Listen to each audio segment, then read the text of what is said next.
Monsieur le Président du Comité d'organisation, Monsieur le Président du Collège de la médecine générale, Monsieur le Président du Comité scientifique du Congrès, Mesdames, Messieurs les médecins, les professionnels, je voudrais bien sûr saluer, puisque j'ai reconnu un certain nombre de visages, pour certains des visages amis, en tout cas des visages connus, saluer la présence de certains présidents de syndicats de médecins, et je voudrais vous dire à quel point j'entends avec plaisir les mots chaleureux que vous avez prononcés à mon égard. Et moi, je veux vous remercier très sincèrement de m'avoir invité à votre congrès qui est devenu un des grands rendez-vous de la médecine générale. Je vous remercie parce que je suis heureuse d'être parmi vous aujourd'hui pour marquer effectivement ce qui est pour moi le début du chemin que nous allons faire ensemble, un chemin qui va nous occuper pendant les mois, les années sans doute à venir, un chemin important. Et vous avez parlé, Monsieur le Président, d'hospice favorable, c'est en tout cas que je l'entends, et je veux vous convaincre que c'est avec tout l'intérêt que je porte et toute l'importance que j'accorde au métier qui est le vôtre, à la manière dont vous l'exercez et dont vous l'entendez, que je suis venue m'exprimer ce matin devant vous.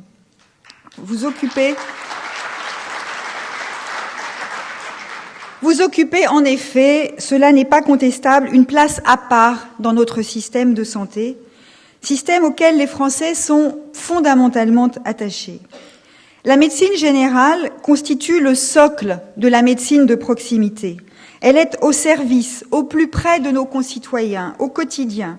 Et c'est la raison pour laquelle elle est pour moi essentielle et incontournable. Le succès de votre rencontre qui va croissant en est l'illustration. La médecine générale est devenue, et ça n'est contesté par personne, une spécialité à part entière. Et je crois que personne n'entend plus discuter le fait qu'avec son enseignement, sa recherche propre, elle est devenue l'un des engagements forts de notre système. Vos valeurs, celles qui fondent la médecine générale et qui trouvent leur source dans l'humanisme, je les partage et je crois pouvoir dire que tous les Français les partagent. C'est d'abord le primat de l'humain sur toute autre considération, à travers la proximité du patient, de tous les patients, quels qu'ils soient, où qu'ils soient, d'où qu'ils viennent. À leur écoute et à celle de leur famille, vous êtes ainsi les premiers témoins, les observateurs avertis de leurs malheurs, de leurs difficultés, mais il faut aussi le dire, de leur bonheur, parce que la médecine, c'est aussi des moments heureux, le début de la vie, les moments des guérisons, les moments où on va de l'avant. Voilà. En tout cas, vous êtes un congrès d'une organisation parfaite. Mais vos valeurs, c'est aussi l'exigence scientifique qui est présente au quotidien dans votre pratique professionnelle.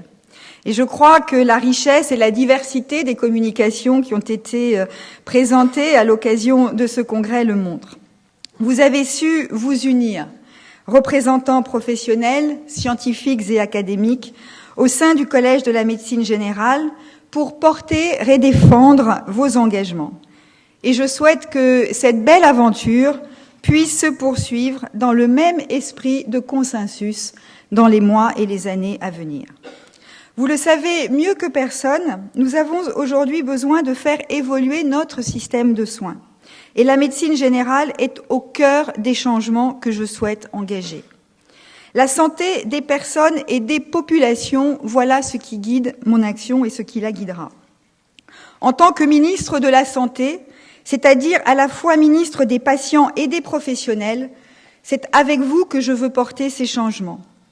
Dans cette période difficile pour les Français et pour les Européens, je vous le dis, j'ai besoin de vous pour faire évoluer notre système. Et c'est pour cela que je suis venue vous exposer mes priorités.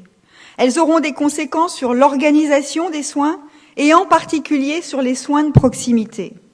Et je veux que ces évolutions soient visibles, compréhensibles pour les Français, qui ont confiance en vous comme en peu de professionnels dans notre pays, mais qui, dans le même temps, sont inquiets sur l'avenir de notre système et notre modèle social. Et j'ai entendu les mots que vous avez prononcés, Monsieur le Président, à l'égard de la protection sociale dans notre pays. C'est le mandat que nous ont donné les Français, et c'est l'engagement qui est le mien. Faire vivre un système de protection sociale solidaire, un système qui permette à chacune et à chacun d'être soigné, pas seulement d'être soigné d'ailleurs, mais d'être soigné, et qu'il le soit, quel que soit, encore une fois, ses revenus, ses engagements, ses origines et son lieu d'habitation.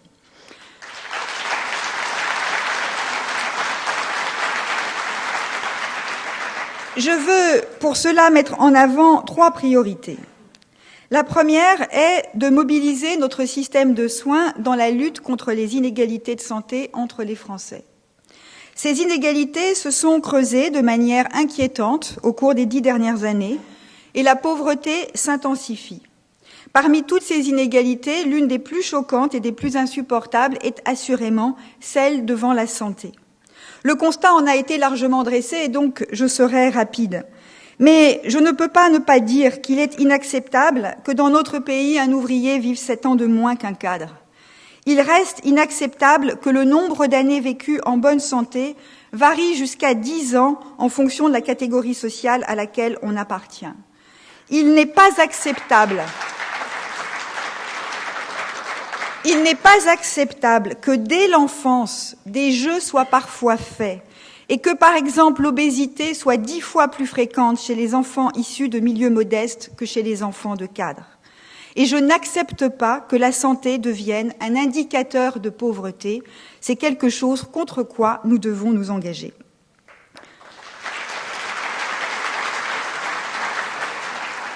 Ces inégalités, elles relèvent évidemment des déterminants de santé.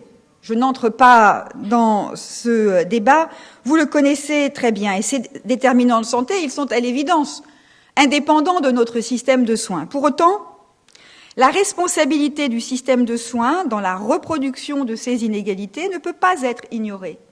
Et vous le savez, les résultats sont meilleurs lorsque l'on a un système qui met en avant les soins de proximité, de qualité, mais de proximité, qui inclut une forte dimension de prévention, de dépistage, d'éducation à la santé. C'est une telle organisation qui permet à l'ensemble des patients une meilleure prise en charge de leur santé. Réduction des comportements à risque, qui doit être une préoccupation pour nous, développement des comportements préventifs, en cas de maladie, bonne utilisation du système de soins, observance des traitements, apprentissage de la vie avec la maladie. Une organisation des soins de proximité centrée sur ces priorités permet des relations individuelles fréquentes avec les professionnels et cela contribue à valoriser les bons comportements. C'est en tout cas cela que nous devons mettre en œuvre davantage au cours des prochains mois et des prochaines années. Ces soins doivent être accessibles à tous à un coût raisonnable pour la collectivité, évidemment, mais un coût raisonnable pour les patients eux-mêmes. C'est la raison pour laquelle je demanderai, avant la mi-juillet, à l'UNCAM, d'engager une négociation avec les syndicats représentatifs de médecins et les organismes complémentaires afin de parvenir à un encadrement des dépassements d'honoraires. C'est un enjeu majeur pour nos concitoyens. Cela ne concerne, je le dis, que très exceptionnellement votre profession, puisque vous êtes majoritairement en secteur 1. Cela ne concerne exceptionnellement votre profession que si on prend les choses sous l'angle de la réduction des dépassements qui constituent à l'évidence des abus et dont on connaît bien les auteurs ou ceux qui ont tendance à y recourir. Mais au-delà de cette seule question, le débat que je souhaite engager, qui est plus qu'un débat, c'est une négociation qui doit aboutir. Sinon, les pouvoirs publics prendront leurs responsabilités, je l'ai déjà dit. Mais au-delà de cette seule question de l'encadrement des tarifs, il s'agit évidemment de faire en sorte que soit valorisée, reconnue la médecine de premier recours, les soins de proximité, pour que, à côté de la logique de l'encadrement et du plafonnement des dépassements d'honoraires, il y ait véritablement un engagement, une politique de soutien, de valorisation et de reconnaissance de la médecine de premier recours. Ces deux aspects sont évidemment indissociables.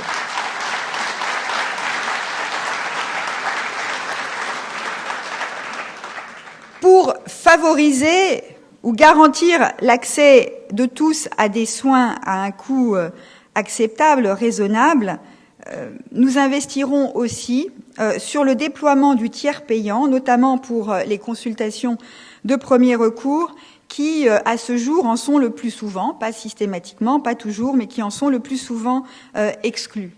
L'objectif est que personne ne renonce à se soigner faute de moyens et que l'avance de frais ne constitue pas un obstacle à la constitution des médecins généralistes en particulier. Il faudra évidemment le faire dans des conditions de simplicité d'utilisation, de cohérence entre la sécurité sociale et les organismes complémentaires et de garantie de paiement, cela va de soi, pour les généralistes. Mais les inégalités de santé ne sont pas seulement liées aux origines ou à la condition sociale, elles sont aussi territoriales, et c'est ma seconde priorité, qui est de permettre à tous les territoires de disposer d'un accès à la totalité des services qu'un système de santé performant doit garantir à la population sous votre responsabilité. Les soins, la prévention, le dépistage et l'éducation à la santé. Plus de 7% de nos concitoyens habitent aujourd'hui dans des zones dont la densité médicale est insuffisante.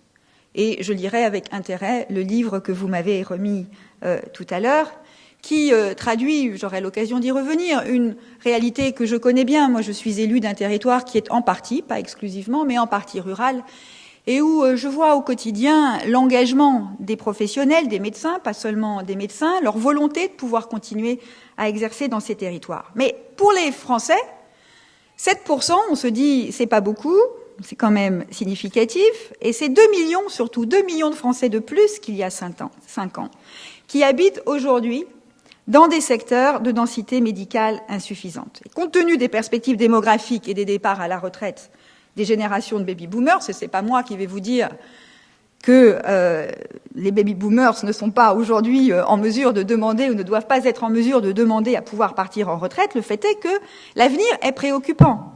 L'avenir est préoccupant et nous devons apporter des réponses. Je crois que tout le monde a pris conscience de ce sujet. C'est une question de justice, une question de confiance, une question de justice parce que, au fond, il n'y a absolument aucune raison à ce qu'un agriculteur ou un employé qui habite dans un secteur rural soit moins bien pris en charge qu'un cadre supérieur en centre-ville, par exemple. Dans de trop nombreux territoires, l'accès effectif aux professionnels de santé et aux médecins généralistes est en train de devenir problématique. Les zones rurales, je les ai évoquées, sont évidemment concernées, mais elles ne sont pas les seules. Les zones urbaines, qui connaissent de grandes difficultés sociales, subissent, elles aussi, les effets de cette désertification médicale, sous une forme différente, avec des motivations ou des raisons différentes et sans doute des réponses différentes à apporter, mais le constat est le même. Le processus de désertification observé doit être enrayé. Le président de la République s'y est engagé pendant la campagne électorale. Comment faire ? Je le dis, nous ne croyons pas à l'efficacité de mesures réglementaires coercitives en matière d'installation.